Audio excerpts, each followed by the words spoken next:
एक ही विचार करना है, मैं आत्मा सितारा हूँ। आंखें पूरी बंद नहीं करनी है, आधी खुली रहनी है। भ्रुकुटी के बीच में ध्यान लगाना है।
ओम नमः शिवाय।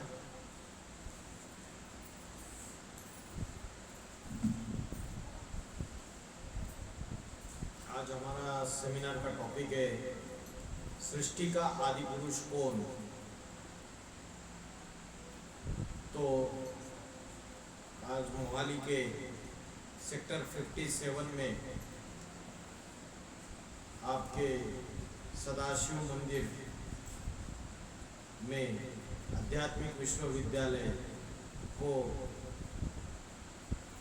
आपके मंदिर के मुख्य मैनेजर ट्रस्टी इन्होंने आमंत्रित किया और सेमिनार करने के लिए कहा, जिसके लिए मैं उनका आभार मानता हूँ और आप सभी का आभारी हूँ। आप सभी आए। तो सृष्टि का आदि पुरुष कौन, आज इस विषय को हम कवर करेंगे।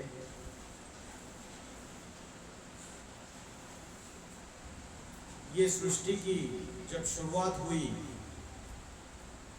तो एक ही धर्म था इस सृष्टि में, अनेक धर्म नहीं थे, अनेक भाषाएं नहीं थी, अनेक जातियां नहीं थी। इस सृष्टि में शुरू में एक ही धर्म था, सबसे पुराना। कौन सा धर्म था, कौन बताएगा? हाँ बताइए। सनातन धर्म। सनातन का अर्थ है सबसे पुराना, सबसे प्राचीन। तो जो सबसे प्राचीन धर्म है वो सनातन धर्म है। बाकी जितने भी धर्म है वो 2-2.5 हजार साल में इस सृष्टि पे स्थापन हुए। इस्लाम धर्म, क्रिश्चियन धर्म, बौद्ध धर्म, सिख धर्म, संन्यास धर्म, ये जितने भी धर्म है ये आज से 2-2.5 हजार साल पहले इस सृष्टि पे नहीं थे। बोलते 5,000 साल पुरानी सनातन धर्म की संस्कृति। तो सनातन धर्म तो अति प्राचीन, अति पुराना है, जिसका पुरानापन 5,000 साल का है। लेकिन बाकी दूसरे धर्म जो आए वो सृष्टि पे 2,000 साल, 2,500 साल पहले नहीं थे। और जब सृष्टि का विनाश होता है, प्रलय होता है, तो सबसे पहले ये जो धर्म है और उनके जो धर्मखंड है इनका विनाश होता है। इस्लाम धर्म अफ्रीका खंड, अरब खंड, क्रिश्चियन धर्म यूरोप, अमेरिका, ऑस्ट्रेलिया, न्यूजीलैंड। तो अलग अलग धर्म जो है अलग अलग खंडों में बटे हुए हैं। रशिया में नास्तिक धर्म है। तो ये सारे धर्म अलग अलग खंडों में बटे हुए हैं। जब सृष्टि का विनाश हो जाता है तब भी ये धर्म और धर्मखंड पहले विनाश हो जाते हैं। और नई सृष्टि की जब शुरुआत हो जाती है तो उस समय ये कोई भी धर्म नहीं रहता है, सिर्फ सनातन धर्म रहता है। तो सनातन धर्म विश्व का अति प्राचीन धर्मखंड है। आज हम जिसको हिंदू धर्म वाले बोलते हैं, हिंदू धर्म ये किसी धर्म का नाम नहीं है, उसका वास्तविक नाम सनातन धर्म है। तो ये सनातन धर्म किसने स्थापन किया, कब स्थापन किया और ये सृष्टि की शुरुआत कैसे हो गई और किससे हुई, ये आज हम देखेंगे। दूसरे जितने भी धर्म है वो धर्म किसने स्थापन किए और कब स्थापन किए सभी को पता है। लेकिन सनातन धर्म किसने स्थापन किया, कब स्थापन किया, सृष्टि का वो प्रथम पुरुष कौन है, आदि पुरुष कौन है जिसने सनातन धर्म स्थापन किया, इसकी जानकारी आज हमें नहीं है। अगर मैंने आपको पूछा कि सिख धर्म किसने स्थापन किया और कब स्थापन किया, तो आप जवाब है आपके पास, बताइए सिख धर्म किसने स्थापन किया? हाँ जी, गुरु नानक देव जी ने। सही जवाब किसने दिया? अच्छा, बहुत अच्छा। इतनी दूर क्यों बैठे हैं फिर आप तो पास आने चाहिए। जो बोलने वाला वक्ता होता है ना, स्पीकर, जितने सुनने वाले उसके नजदीक है और जितना अच्छा प्रश्नों का जवाब देते उतना अच्छा नशा चढ़ता है उसको। जैसे कोई डांस करता है, डांसिंग गर्ल होती है, अगर श्रोतागण अच्छा रहता है तो बहुत अच्छा डांस करती है। तो इन्होंने क्रिश्चियन धर्म स्थापन होके 2000 साल हो गए। जीसस क्राइस्ट ने स्थापन किया, यीशु क्रिस्ट। मुस्लिम धर्म आज से 1400 साल पहले मोहम्मद पैगंबर जी ने स्थापन किया। बौद्ध धर्म किसने स्थापन किया? गौतम बुद्ध जी ने, आज से 2250 साल पहले। तो ये जितने भी धर्म स्थापन हुए, ये किसने स्थापन किए और कब स्थापन हुए, इसकी जानकारी हमें है। लेकिन सनातन धर्म किसने स्थापन किया, कब स्थापन किया, क्या कोई जानता है? बताइए, है कोई इधर कि सनातन धर्म किसने स्थापन किया और कब स्थापन किया? हाँ जी बताइए। नहीं पता? बताइए बताइए, आपको तो सारे जवाब आते हैं, बताइए, ट्राई कीजिए। किसने स्थापन किया सनातन धर्म, कब स्थापन किया? तो सनातन धर्म जो है किसने स्थापन किया, यह आज 95% भारतवासियों को पता नहीं है। 95% या 99%। तो जैसे सनातन धर्म अति प्राचीन है, वैसे ही सनातन धर्म का जो धर्म पिता है वो भी अति प्राचीन है, अति पुराना है। इसके लिए श्रीमद् भगवत गीता में बोला है, तोमादिदेव पुरुषा पुराणाः तमस्य विश्वस्य परम निधानम। तू आदिदेव है, सबसे पुराना पुरुष है इस सृष्टि में। तुम आदिदेव पुरुषा पुराना तमस्य विश्वस्य परम निधानम। इस सृष्टि का सबसे बड़ा आश्रय करता है। जैसे हम घर में रहते हैं तो घर में हमारा आश्रयकर्ता कौन होता है? जो पति होता है या पिता होता है, वो हमारा आश्रयकर्ता होता है। तो इस सारी सृष्टि का पिता कौन है? जिसको जगत पिता बोला है, जिसको विश्वनाथ बोला है, जिसको आदिदेव बोला है, कौन है? बताइए, हैं? किसके मंदिर में बैठे हो? हैं? किसके मंदिर में बैठे हो? शिव शंकर भोलेनाथ। शिव शंकर भोलेनाथ ये सृष्टि के प्रथम पुरुष है। त्वम आदिदेव पुरुषा पुराना, जगत पिता जगत माता, जगतम पितरम वंदे पार्वती परमेश्वर। जगत के माता पिता है ये दोनों। मुस्लिम धर्म वाले जो मौलवी है, बड़े बड़े फिलोसोफर्स है दूसरे, वो भी मानते हैं कि सृष्टि के जगत पिता और जगत माता है ये दोनों, शिव शंकर भोलेनाथ। तो सृष्टि के आदि पुरुष जो है वो कौन है, ये आज हम देखेंगे और उसके प्रूफ प्रमाण देखेंगे। उन्होंने ये सृष्टि शुरुआत कैसे की, कब की, और सृष्टि का अंत कब होता है, और फिर नई दुनिया शुरू कैसे होती है। ये सृष्टि 4 युगों में विभाजित है। कौन से 4 युग है, किसी को पता है? पता है किसी को कौन से 4 युग है? हाँ बताइए। सतयुग, त्रेता युग, द्वापर युग और कलयुग। कलयुग के बाद स्टॉप हो गया है ना, तो कलयुग के बाद फिर से क्या आएगा? पुराना मकान टूटेगा तो नया मकान बनेगा या नहीं बनेगा? अभी ये मकान पुराना हुआ है या नहीं हुआ है? बताइए, अभी कौन सा युग चल रहा है? कलयुग चल रहा है? नहीं, बताओ कौन सा युग चल रहा है? घोर पापी कलयुग चल रहा है। कलयुग की भी अति चल रही है। दुनिया में पाप, भ्रष्टाचार, अत्याचार, व्यभिचार, दुख, अशांति, धोखाधड़ी, झूठ, हिंसा, आतंकवाद अति में बढ़ता चला जा रहा है।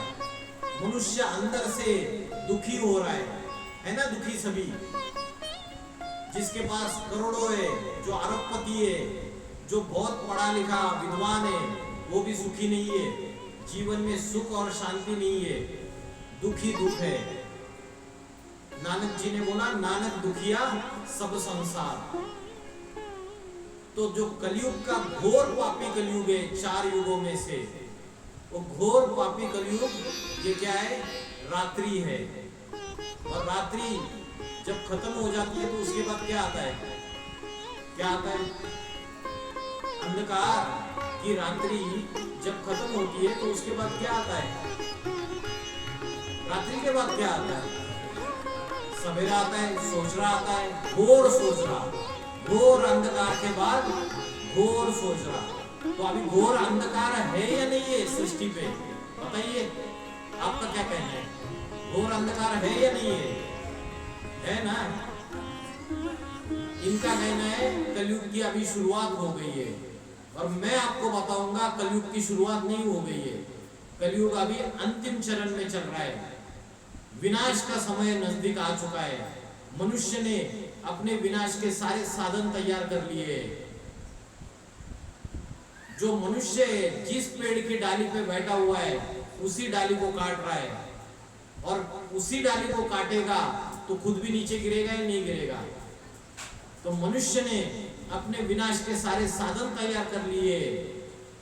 आज से 80 साल पहले, इसका प्रमाण देता हूं मैं, आज से 80 साल पहले इस दुनिया में एटम बॉम्ब नहीं थे। तलवारों से, बंदूकों से युद्ध होता था, तीर कमानों से युद्ध होता था। 80 साल पहले जब द्वितीय विश्व युद्ध हुआ तब पहली बार एटम बॉम्ब तैयार किए गए।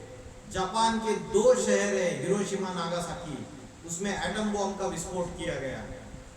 आज 80 साल बाद दुनिया की हालत ये है, छोटे से छोटे देश के पास आज ये एटम बॉम्ब है, आज ये परमाणु बम है, ये न्यूक्लियर वेपन्स, परमाणु शस्त्र, अस्त्र हर एक छोटे से छोटे देश के पास है।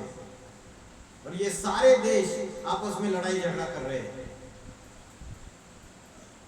मेरे घर के नीचे अगर किसी ने बारूद बिछाई हुई है तो क्या मैं उस घर में सुरक्षित हूं?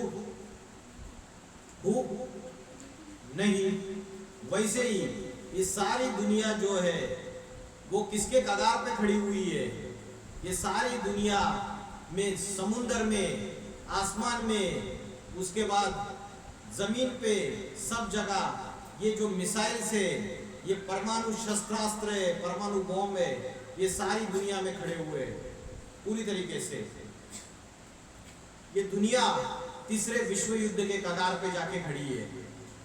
यहाँ से चाइना धमकी दे रहा है, भारत के अंदर घुसना चाहता है, उधर से पाकिस्तान दुश्मन बन के बैठा हुआ है, दूसरे देश आपस में लड़ाई झगड़ा कर रहे हैं। रशिया और अमेरिका शीत युद्ध चल रहा है, रशिया और यूक्रेन का युद्ध चल रहा है।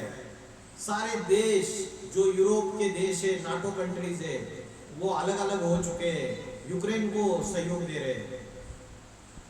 धर्म आपस में लड़ाई झगड़ा कर रहे हैं। सिखों में भी कोई ऐसे लोग हैं जिनको खालिस्तान चाहिए। हर एक जाति में झगड़ा है, धर्म के नाम पे झगड़ा है, हिंदू मुस्लिम झगड़ा है। 1947 में जब भारत पाकिस्तान पार्टीशन हो गया, बंटवारा हो गया, तो क्या हुआ था हालत? ट्रेनें की ट्रेनें काट दी गई थी, खून की नदियां बही थी। तो हिंदू मुस्लिम दुश्मनी अभी बढ़ती चली जा रही है और भी। तो मैंने बोला ये जो एटम बम है ये तैयार हो चुके हैं। धरती के ऊपर पापों का बोझा बढ़ता चला जा रहा है। आज छोटी छोटी बच्चियों के ऊपर बलात्कार होते हैं, ऐसे देह का व्यापार किया जाता है। वो सिर्फ गायों को काटा नहीं जाता है, ये गाय जो है, ये गाय वो तो जानवर गाय है, लेकिन भारत की जो कन्या माता है वो ह्यूमन गाय है। जैसे गाय जानवर गरीब जानवर रहता है, वैसे कन्या माता एक गरीब स्वभाव की होती है। जैसे गाय एक खूंटे से बांधी जाती है, उसी खूंटे से जीवन भर बंधी रहती है, वैसे भारत की कन्या माता है। जब तक पिता के घर में रहती है, पिता के कंट्रोल में चलती रहती है, खूंटे से बंधी हुई रहती है, और जब पति के घर में जाती है तो उससे खूंटे से एक खूंटे से बंधी हुई रहती है, उसके कंट्रोल में चलती है। तो जब ये ह्यूमन गाय है, ये गैये है, भारत की कन्या माता है, जिस गौओं को पालने के लिए परमात्मा आते हैं, गौपाल। तो ये जो ह्यूमन गाय है, इनके ऊपर का अत्याचार बढ़ता चला जा रहा है। धरती माता के ऊपर पापों का बोझा बढ़ता चला जा रहा है। जब ऐसी परिस्थिति आती है दुनिया में, पाप भ्रष्टाचार अत्याचार बढ़ते चले जाते हैं, तो ये धरती माता विकराल रूप धारण करेगी या नहीं करेगी? तो भूकंप आएंगे, बड़े बड़े ज्वालामुखी फटेंगे। ये एटम बम की जो ताकत है, आज रिमोट कंट्रोल का एक बटन दबा दिया तो सारी दुनिया, सारा विश्व खलास हो सकता है। एक सेकंड में सारी दुनिया तबाह हो सकती है। हिंदू मुस्लिम गृह युद्ध के आसार खड़े हुए हैं। तो जब ऐसा समय आता है सृष्टि में, तो कलयुग का विनाश का समय जब आता है, तो ये रात्रि, अंधकार रूपी रात्रि जब खत्म हो जाएगी, तो नई दुनिया, सतयुग, जिसको बोलते हैं सतयुग, स्वर्ग, मुस्लिम लोग बोलते हैं जन्नत, क्रिश्चियन लोग बोलते हैं पैराडाइज, हिंदू लोग बोलते हैं स्वर्ग या वैकुंठ, वो इस दुनिया में फिर से आ जाएगा। अति के दुख फिर अति के सुख आ जाएंगे, जिसके लिए हम बोलते हैं राम राज्य आएगा। तो जब दुनिया में ऐसी परिस्थिति बढ़ती चली जा रही है, आप देखेंगे जब भूकंप आएंगे तो बड़ी बड़ी जो बिल्डिंग्स है वो ताश के पत्ते की जैसे नीचे गिर जाएगी, जिसमें बिल्डिंग्स में हजारों के लाखों की तादाद में लोग रह रहे हैं। एटम बॉम्ब का विस्फोट हो जाएगा तो धरती का तापमान बढ़ता चला जाएगा। अभी भी धरती का तापमान 1 डिग्री सेल्सियस से बढ़ गया है। धरती का तापमान बढ़ेगा तो उससे दक्षिण ध्रुव और उत्तर ध्रुव की बर्फ के पहाड़ पिघल जाएंगे। बर्फ के पहाड़ पिघलने से समुद्र का जलस्तर बढ़ता चला जाएगा, और समुद्र का जलस्तर बढ़ता चला जाएगा तो जो बड़े बड़े भूखंड है, आइलैंड से बेटे, America, Europe, Africa, New Zealand, Australia, सारे समुद्र के अंदर चले जाएंगे। बंबई पूरा का पूरा समुद्र के अंदर चला जाएगा। हिंदू मुस्लिम दुश्मनी बढ़ती चली जा रही है। आने वाले कुछ सालों में, अभी ट्रेलर चल रही है, आने वाले कुछ सालों में हिंदू मुस्लिम गृह युद्ध शुरू हो जाएंगे। तो सारी दुनिया की जब ये हालत हो जाती है, तो श्रीमद् भगवद गीता में क्या बोला है? यदा यदा हि धर्मस्य ग्लानिर्भवति भारत। जब धर्म की ग्लानि होती है और अधर्म का बोलबाला होता है, तो परमात्मा इस सृष्टि पे अति साधारण मनुष्य तल में अवतरित होते हैं। जैसे दिवाली आती है तो नए कपड़े पहनते हैं ना, नए वस्त्र पहनते हैं, वैसे रावण राज्य का अंत हो जाएगा। अभी रावण राज्य की दुनिया है, कलयुग, और सतयुग है राम राज्य, जहाँ सुख और शांति, शाश्वत सुख शांति, 100% सुख शांति, आनंद, प्रेम, किसी भी प्रकार की हिंसा नहीं, किसी भी प्रकार का दुख नहीं, किसी भी प्रकार की बीमारी नहीं। तो ये सृष्टि का जो चक्र है, ये हमें लगता है कि ये कलयुग में पापों की आती हो रही है, तो नई दुनिया आएगी नहीं, अभी तो ये ऐसा ही चलेगा। तो कलयुग का अंत और नई दुनिया, सतयुग की शुरुआत। जब नई दुनिया की शुरुआत हो जाएगी, तो आज दुनिया की जनसंख्या कितनी है? भारत में जनसंख्या कितनी है? अभी पता है किसी को कितनी जनसंख्या है भारत में? कौन बताएगा? 140 करोड़। और सारे विश्व की जनसंख्या कितनी है? 800 करोड़। तो जब सृष्टि का विनाश हो जाएगा, तो सारी की सारी मनुष्य आत्माएं मुक्ति को पाएगी। और मुक्ति दाता, मुक्तिनाथ किसको बोला है? सद्गति दाता, मुक्ति दाता। तो सारी दुनिया खत्म हो जाएगी तो नई दुनिया शुरू हो जाएगी। तो नई दुनिया की शुरुआत होने के लिए कोई एक पुरुष, प्रथम पुरुष और प्रथम स्त्री होनी चाहिए या नहीं होनी चाहिए?